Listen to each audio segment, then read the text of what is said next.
Donc,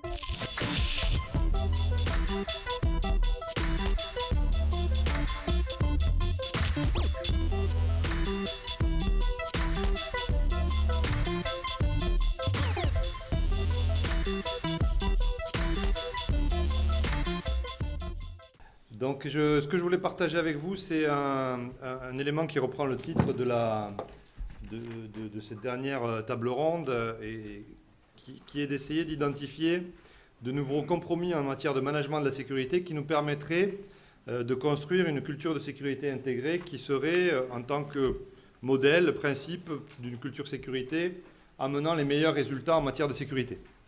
Donc, je vais me baser pour cela sur une grosse étude qui correspond à l'Observatoire Culture Sécurité de l'ICSI et dont je voudrais partager avec vous les résultats. Donc cette étude, ça correspond à des diagnostics culture sécurité, des photographies de la culture sécurité. Aujourd'hui, au niveau international, la méthode qui semble la plus appropriée pour évaluer un niveau de culture sécurité sur un site industriel, ce sont les enquêtes de perception, qui est en fait la traduction d'un certain nombre de paramètres sur lesquels il y a un accord scientifique et qui correspondent à certaines réalités industrielles.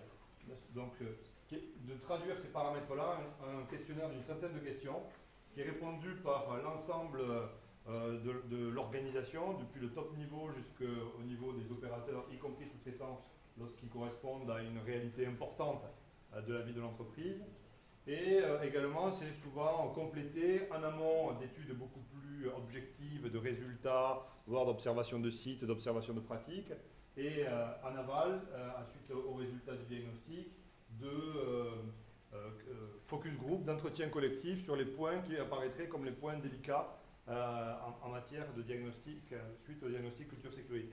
Ça, c'est la méthode un peu classique que l'ICSI a réalisé sur la base d'une méthode conçue en collaboration avec le professeur Marcel Simard, qui est un professeur de l'Université de Montréal et qui a travaillé avec pas mal d'entreprises au niveau international et qui est un référent au niveau de l'EOIT également, et qui a intéressé un certain nombre d'entreprises membres de l'ICSI, 11 entreprises membres de l'ICSI, qui ont réalisé ce type de diagnostic. Et aujourd'hui, on a une des bases les plus importantes en Europe et au niveau international, puisqu'on a 20 000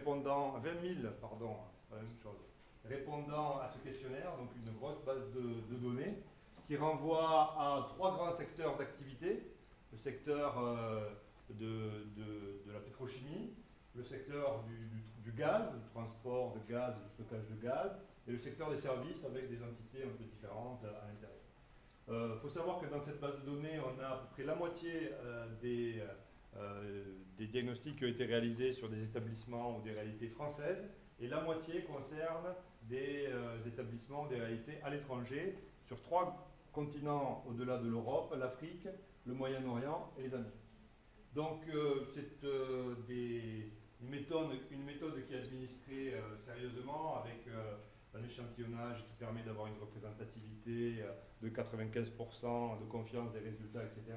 Et qui est très souvent décliné en un certain nombre de réponses par niveau. Un des niveaux que je vous indique, c'est les niveaux hiérarchiques, qui sont souvent un des niveaux les plus discriminants pour la différence d'appréciation par rapport aux paramètres de la culture sécurité.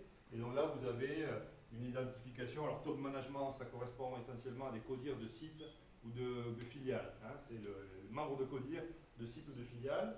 On a ensuite tout le management intermédiaire, l'encadrement de proximité, superviseur, chef d'équipe, contremaître, selon les cas, donc ceux qui sont le dernier maillon de la chaîne hiérarchique, et puis des opérateurs, qu'ils soient salariés ou sous-traitants de l'entreprise, qui correspondent à la majorité des heures travaillées. Voilà. Ça, c'est la base dont on dispose aujourd'hui. On a eu la semaine dernière un observatoire à culture sécurité avec des représentants de ces 11 entreprises, membres de l'ICSI, pour essayer d'identifier à la fois des grandes tendances et puis des pistes d'action communes. Ce que je voudrais aujourd'hui, c'est partager avec vous quelques résultats, non pas pour dire qu'ils correspondent à une évaluation stricte, mais il me semble qu'ils brossent un certain nombre de tendances que je vais mettre en test avec vous pour voir si elles correspondent aussi à des choses que vous observez et qui nous permettraient d'identifier des lignes d'action principales, et notamment en termes de compromis et d'arbitrage nouveaux à faire pour atteindre une culture sécurité intégrée, qui est une culture sécurité qui amène aux meilleurs résultats.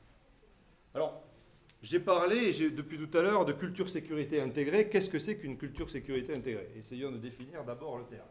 D'abord, parler de culture sécurité, avant de parler, et non plus parler de sécurité uniquement, c'est considérer que la sécurité est également un construit social, qu'elle dépend de l'implication des hommes et des femmes à l'intérieur de l'organisation. Ce n'est pas uniquement, même si ça fait partie de la culture, une affaire d'équipement ou une affaire de règles de procédure. Elle est portée par des comportements au quotidien à tous les niveaux de l'entreprise.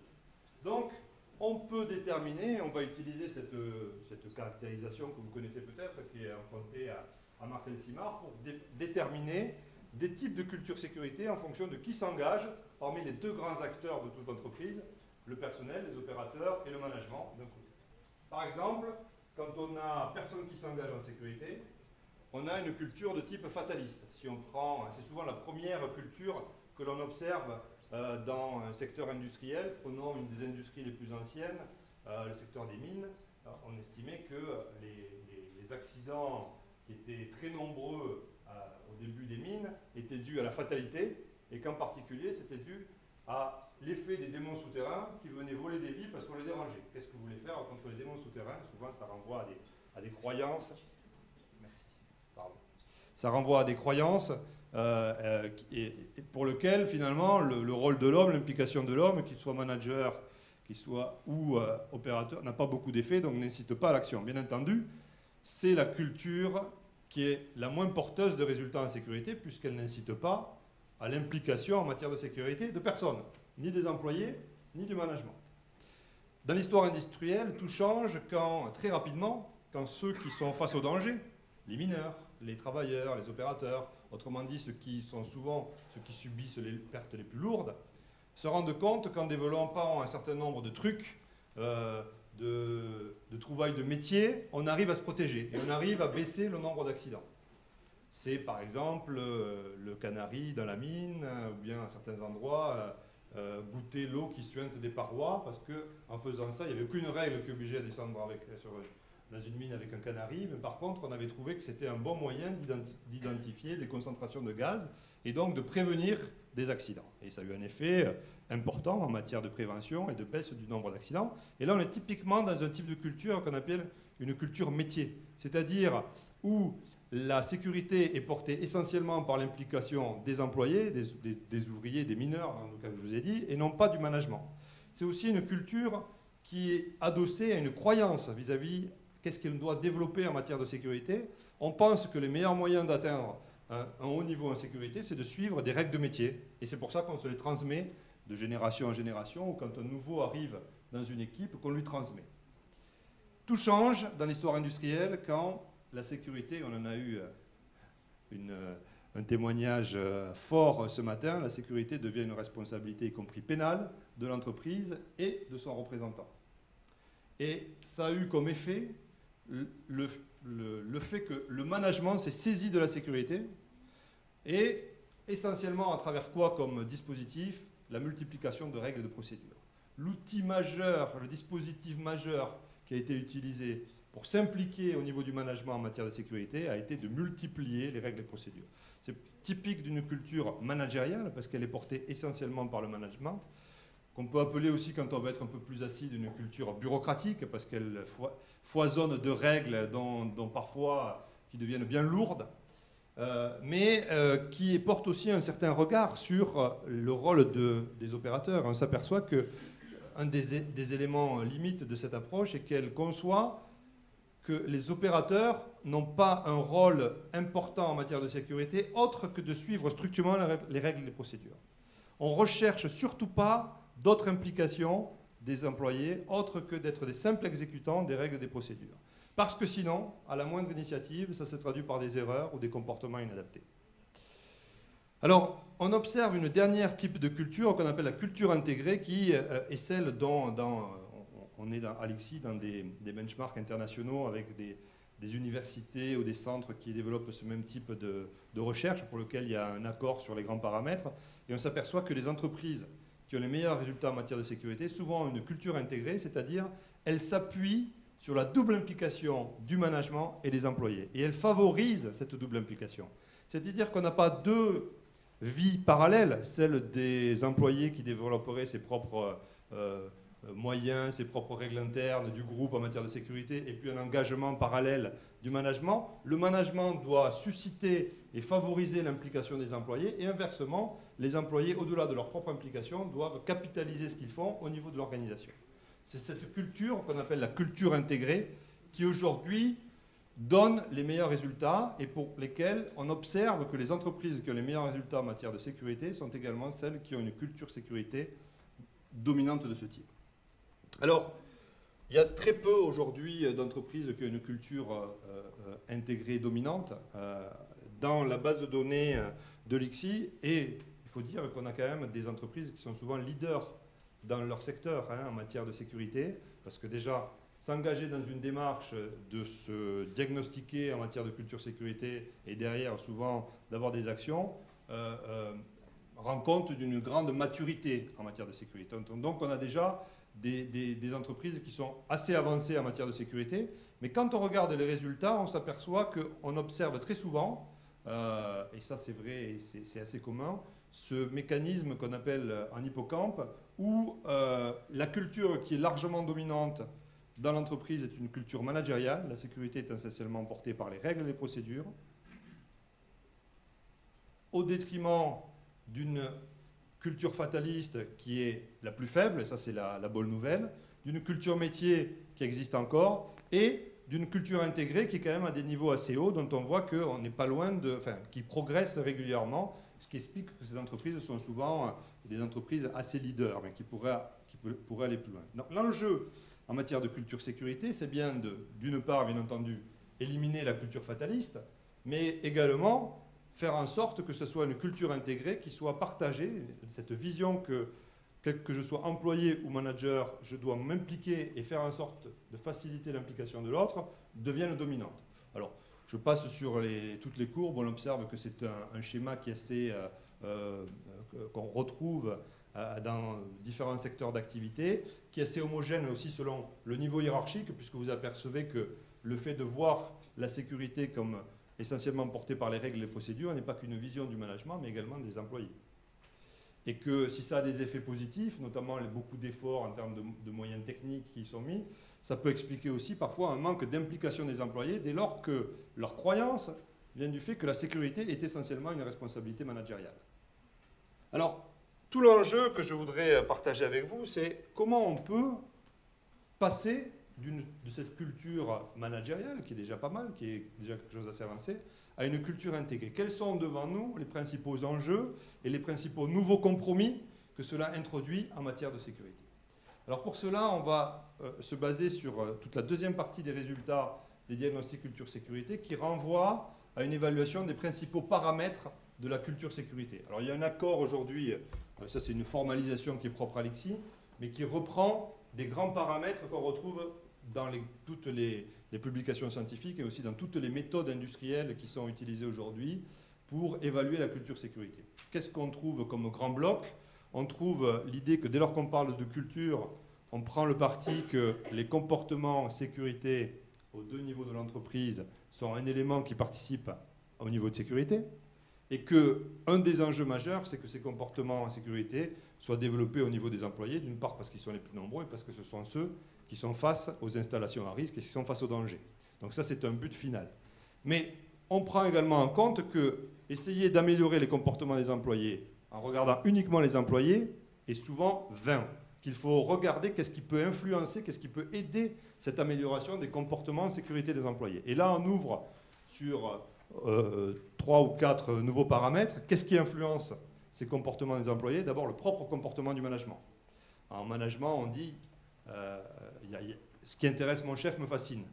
Le comportement dans une organisation est toujours lié à ce que la personne dans l'organisation perçoit de ce qui est valorisé dans cette organisation et qu'est-ce qu'elle a comme crible pour l'évaluer? Le comportement quotidien du management, ses décisions, ses arbitrages au quotidien. Donc, les actes au quotidien et les décisions au quotidien du management, y compris au plus haut niveau, valent beaucoup plus que tous les messages safety first que vous pourrez diffuser dans votre organisation. On se cale, le personnel se cale là-dessus. Il y a d'autres éléments qui influencent fortement le comportement des employés. Nous avons les situations de travail, la qualité du poste de travail, des installations que l'on donne.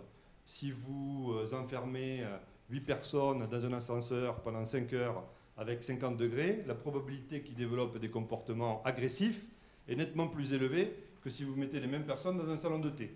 Pour la sécurité, c'est exactement pareil. Si vous mettez du personnel dans un endroit où il faut ramper pour aller maintenir, où ça fuit de partout, vous n'avez aucune chance que d'eux-mêmes, ils développent des comportements en sécurité de haut niveau. Donc si vous voulez obtenir des comportements en sécurité de haut niveau, il faut leur donner des conditions de haut niveau. C'est la partie donnant-donnant de la sécurité.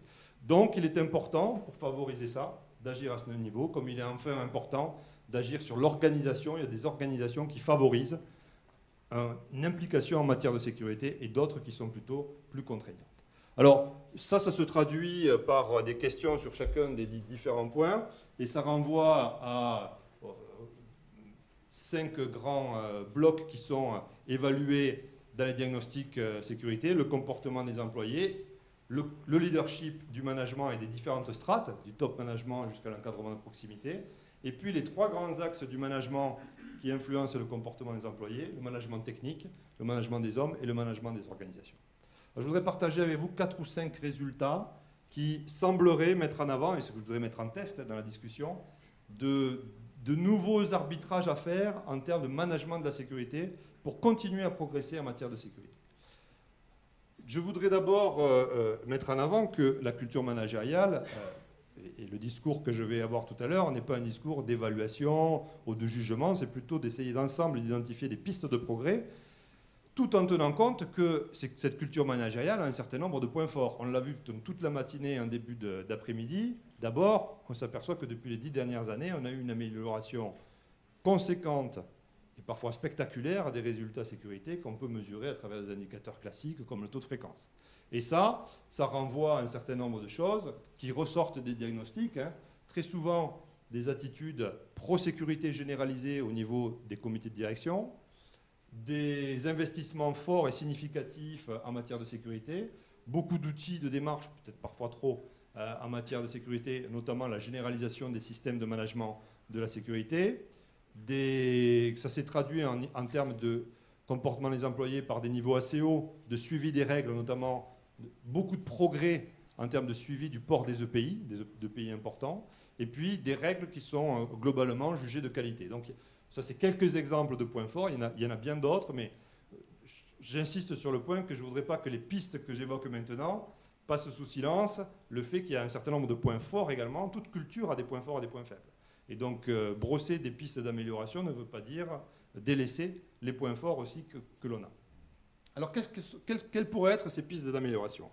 D'abord, regardons au niveau de ce qu'on vise, le comportement des employés. Un des résultats, c'est typiquement une des questions qui est posée dans le questionnaire. Les employés accordent une très forte priorité à la sécurité en faisant leur travail, et on a 48% de la direction du site qui répond très souvent.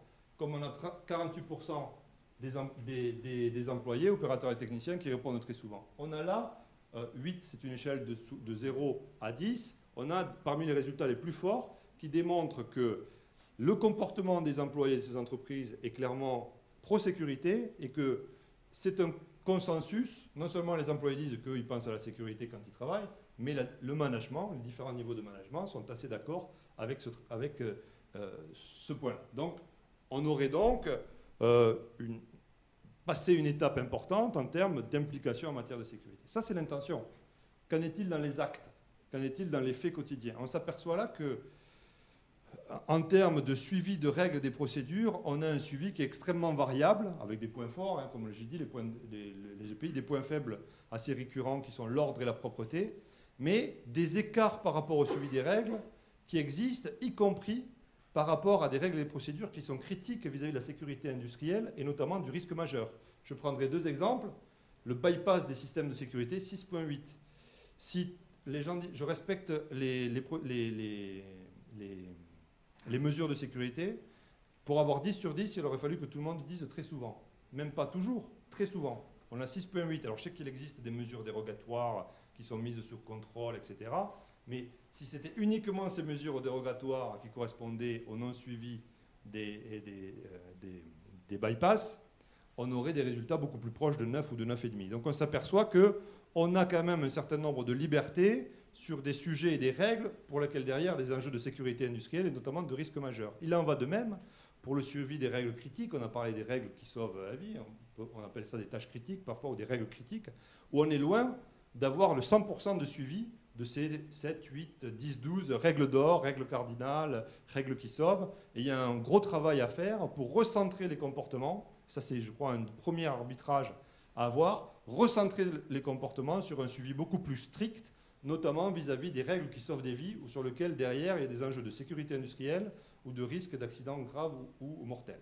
Donc ça, c'est peut-être une première ligne de réflexion qui, je crois, est portée par la généralisation récente des règles d'or et de la focalisation ou des règles qui sauvent. Tous les programmes qui ont été évoqués sont une bonne piste dans ce sens-là. Dans le comportement des employés recherchés en matière de sécurité, il y a non seulement un suivre des règles, mais il ne faut pas oublier qu'il faut aussi avoir ce qu'on appelle des initiatives de sécurité ou bien des comportements proactifs. Suivre les règles, c'est quand la situation est connue, la règle existe. Pourquoi réinventer l'eau chaude, surtout si la règle a été bien conçue, telle qu'on l'a vue, et de façon participative. C'est souvent la meilleure solution, c'est souvent un benchmark de la meilleure solution que l'on a observée, donc il faut l'appliquer. Mais il y a aussi des situations de surprise permanente dans tout travail. Il y a des situations non prévues, ou la conjonction de situations prévues, mais dont on n'a pas prévu qu'elles arrivent en même temps. Et là, quand la règle n'existe pas ou qu'on ne la connaît pas, il faut malgré tout agir. Et c'est souvent des terreaux d'accidents ou d'incidents importants. Soit on est paralysé et donc la situation se dégrade, soit on a une chance sur deux, on ne prend pas la bonne décision. Et donc il faut à tout prix générer des attitudes de comportement d'initiative sécurité, c'est-à-dire des moments où quand la règle n'existe pas, très complémentaires au comportement de suivi des règles, quand la règle n'existe pas, les personnes prennent des bonnes décisions, c'est-à-dire des décisions qui mettent au cœur de leurs critères de choix la sécurité. Alors, je donne des exemples de ces comportements d'initiative. Participer aux activités organisées, c'est une initiative sécurité. Faire des suggestions sécurité, faire remonter des anomalies que l'on observe, c'est une initiative sécurité. Vous voyez déjà que les résultats sont bien plus bas. Hein. Ça, on a une façon d'évaluer une formule qui est un peu, sur laquelle il y a un consensus international qui nous permet de placer les résultats sur une échelle de 0 à 10. Les entreprises dont j'ai parlé, la majorité se situe avec des résultats entre 6,5 et 7,5 qui sont la moyenne. En dessous de 6,5, on est plutôt sur des retards par rapport au point clé de la sécurité. Donc là, on est clairement par rapport à une opportunité de progrès qui est sous-exploitée. Et elle est encore moins exploitée en termes d'intervention et d'initiative de sécurité collectif. C'est-à-dire agir sur le collègue, rappeler les règles à son collègue ou intervenir pour stopper une activité dangereuse, ce qu'on appelle la vigilance partagée, qui est loin, même s'il y a des grands programmes sur ce sujet, qui est loin d'être suivi des faits et d'être une pratique généralisée sur le terrain. Et donc là, semblerait apparaître un autre compromis nécessaire pour arriver à une culture de sécurité plus intégrée, serait de trouver un meilleur équilibre entre les efforts fournis pour le suivi des règles, mais également préparer les gens à avoir de meilleures initiatives sécurité. Une initiative aussi de base, c'est le devoir de retrait. Lorsqu'on ne maîtrise plus la situation, s'arrêter, et ça permettrait d'avoir des résultats, des améliorations substantielles en matière de sécurité. Regardons les résultats par rapport à l'acteur miroir, le management, la culture sécurité au niveau du management. Là, on a aussi au niveau des intentions, la direction d'un site accorde une très forte priorité à la sécurité au travail, c'est systématiquement les niveaux de résultats les plus hauts dans les diagnostics. Et quand on a un résultat haut, ce n'est pas seulement que la direction le dit, c'est qu'aussi le personnel le dit. Le personnel, il pèse à peu près 20 fois plus que le management dans tous les résultats. Donc si vous n'êtes pas d'accord, vous n'aurez pas ces résultats-là. Donc il y a un consensus sur le fait qu'aujourd'hui, au niveau de codir de site, la sécurité est quelque chose d'important. Encore une fois, par rapport à une population d'entreprises qui ont lancé beaucoup de choses en matière de sécurité. L'intention y est, mais alors encore là, malheureusement, les actes ne sont pas toujours en ligne avec ces intentions. Et quand on regarde la réponse, la direction elle est crédible en matière de sécurité parce qu'elle agit en conformité avec ce qu'elle dit, on a un écart.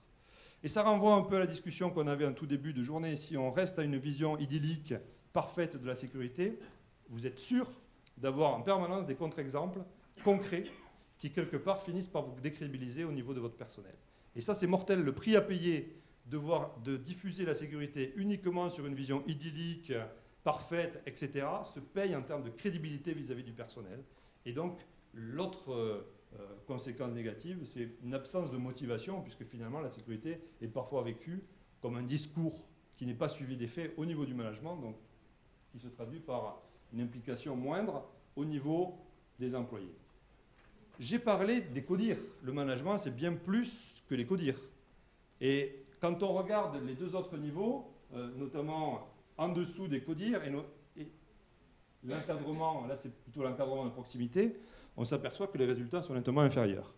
Et donc on n'a pas aujourd'hui une homogénéité d'attitude de prosécurité entre les CODIR de site, qui sont souvent les niveaux les plus hauts, en dessous, et notamment l'encadrement de proximité, où il y a un vrai enjeu d'amélioration du leadership sécurité pour avoir des bons résultats, mais également au-dessus des CODIR de site.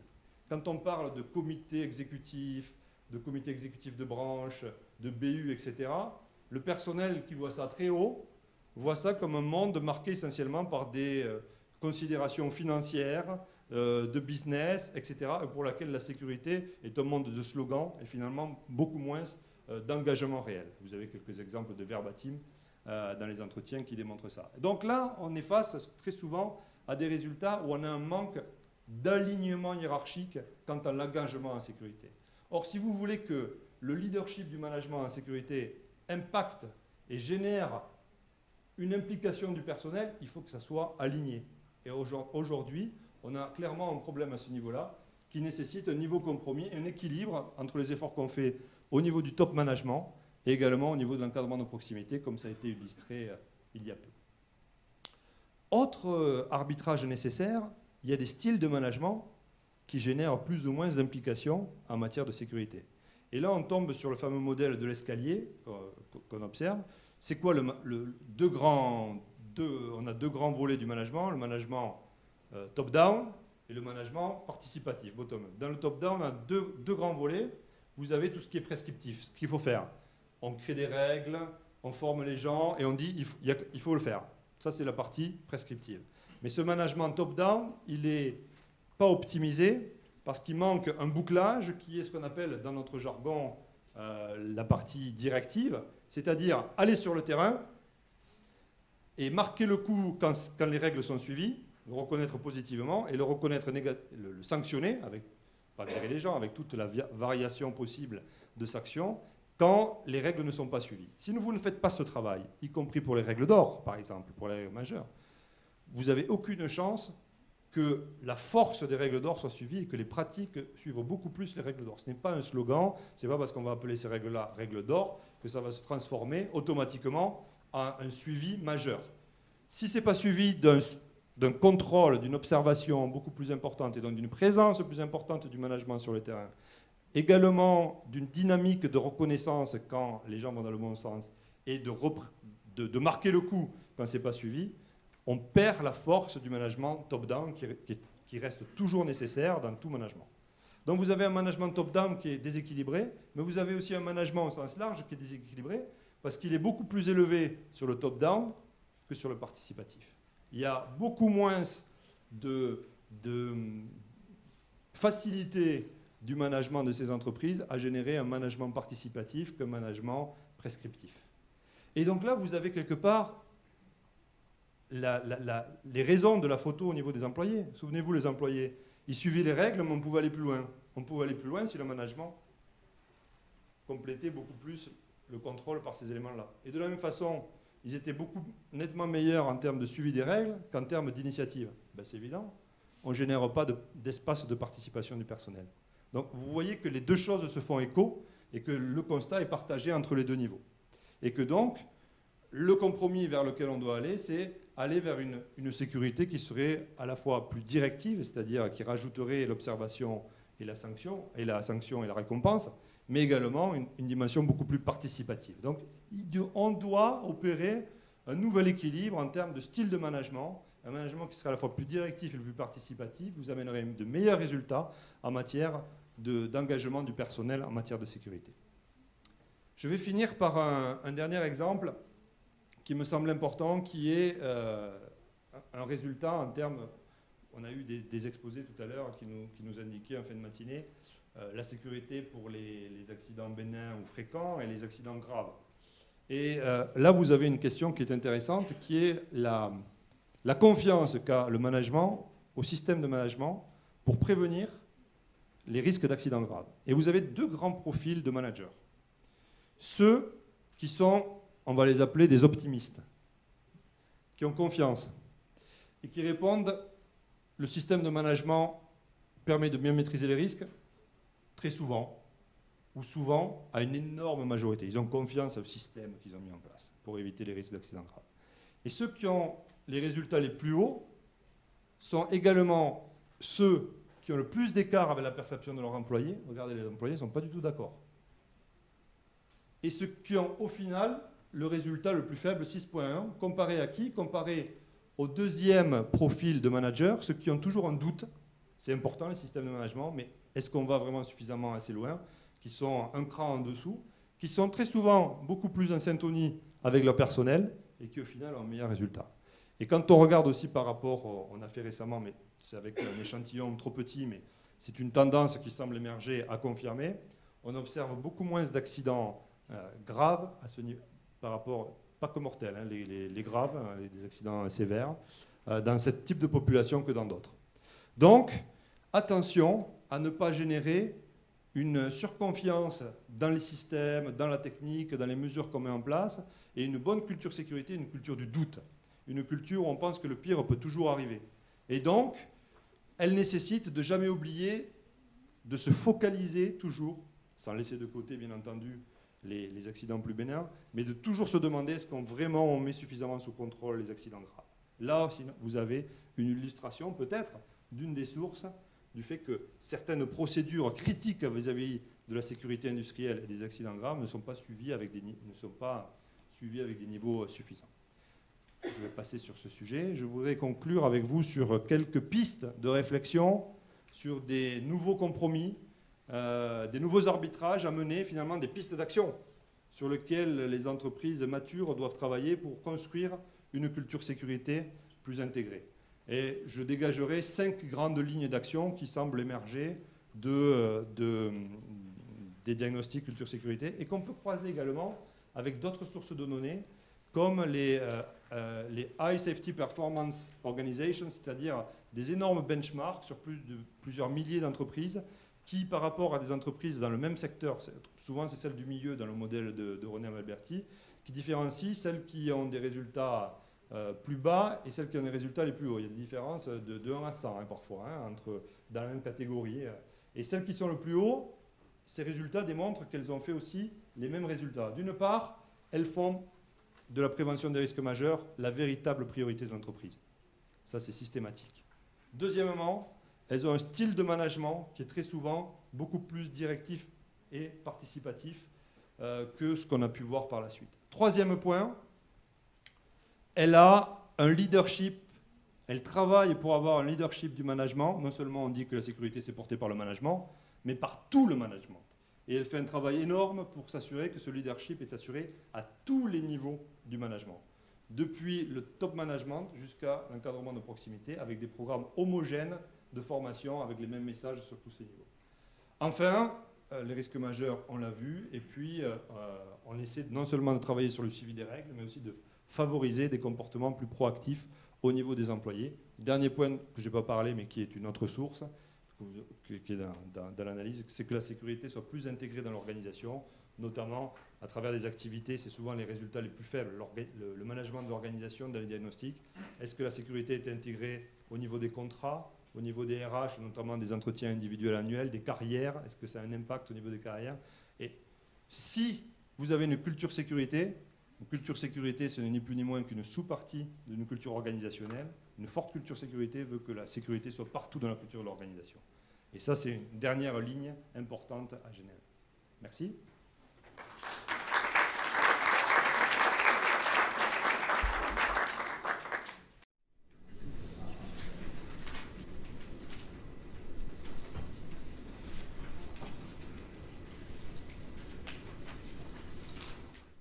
Je suis tout à fait d'accord avec le commentaire. L'idée, c'est juste dans l'agenda par quoi on commence.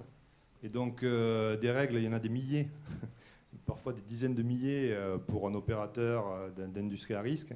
On voit que les résultats globaux sont qu'elles ne sont pas toutes suivies, et puis on n'a peut-être pas intérêt, on l'a vu tout à l'heure, à ce qu'elles soient toutes suivies à 100% dans tous les cas. Par contre, sur lesquelles il faut se concentrer à priorité pour nous permettre de passer un cap, notamment en matière de prévention des accidents graves. C'était un peu ça en termes de priorisation de par quoi commencer. Et effectivement, il faut ouvrir le chantier en parallèle de comment on crée, quand la règle n'est pas adaptée, des espaces qui nous permettent de faire remonter qu'elle n'est pas adaptée, de la reprendre, etc. C'est en aucun cas une autorisation à tout le reste hors des règles d'or, de ne pas les suivre, elle va le moins, quoi.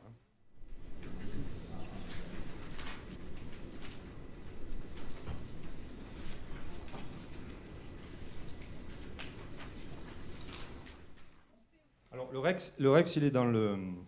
Bien entendu, le REX, c'est toujours pareil.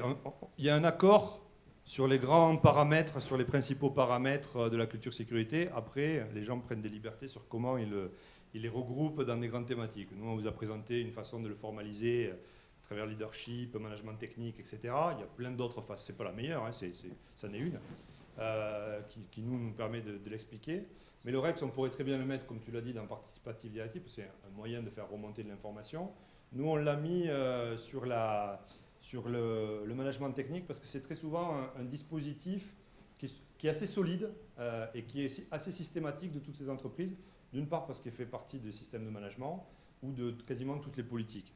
Donc, par contre, ce qui est intéressant de regarder, quel que soit l'endroit où on le met, c'est l'efficacité réelle de ce dispositif. Et là, on s'aperçoit d'un point important, c'est que quasiment toutes les entreprises ont mis en évidence qu'il était important de faire remonter de l'information. Donc là, on a des résultats hauts. Est-ce qu'elles génèrent cette remontée? Oui. Mais qu'est-ce qu'elles en font après? Qualité du traitement, boum, on baisse d'un cran. Après, quand on regarde qualité des actions correctives, est-ce qu'on arrive à partir de l'analyse de définir les actions correctives, de véritablement les mettre en œuvre? On baisse encore d'un cran, assez largement. Et dernier point, communication des résultats, on est quasiment zéro. C'est-à-dire, même les entreprises qui font beaucoup d'actions, qui utilisent leur REX pour générer des choses, le personnel ne s'en rend pas compte parce qu'on ne leur dit pas, il faudrait qu'ils repassent devant ce qu'ils ont identifié pour dire enfin on l'a fait. Et une action aussi simple de bouclage, comme voilà tout ce qui est remonté, voilà ce qu'on a choisi, les investissements qu'on a fait, ce qu'on n'a pas fait, il faut le justifier, et de boucler ça avec le personnel régulièrement, renforcerait énormément un dispositif qui est majeur en termes de sécurité comme le retour d'expérience, et le renforcerait en termes de motivation du personnel à faire remonter les choses parce qu'il verrait que c'est suivi des faits et qu'il y a une amélioration permanente. Donc c'est un bon exemple d'un dispositif très important en matière de sécurité que quand on le... vous pouvez très bien avoir une très bonne note dans votre audit de système de management, j'ai tout mon dispositif de REX, mais dans l'utilisation concrète au niveau du personnel, au niveau de l'ensemble du management de ça, on a des résultats bas parce qu'on ne boucle pas, on n'optimise pas, on n'utilise pas tous les éléments pour faire vivre ce dispositif en tant que tel.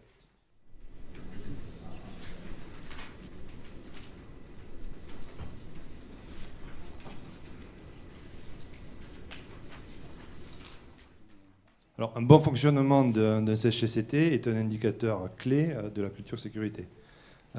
C'est un acteur très important. Alexis, nous avons les organisations syndicales et donc il y a des questions qui sont posées sur le fonctionnement de ces instances. Et si ces instances ne sont pas écoutées ou qu'elles ne tournent pas bien, pour nous, c'est un indicateur que la culture sécurité n'est pas à bon niveau. De la même façon, on fait dans les diagnostics, systématiquement, dans le lancement de ces démarches, on demande au CHSCT son avis, est-ce qu'ils sont d'accord pour qu'on lance ces démarches.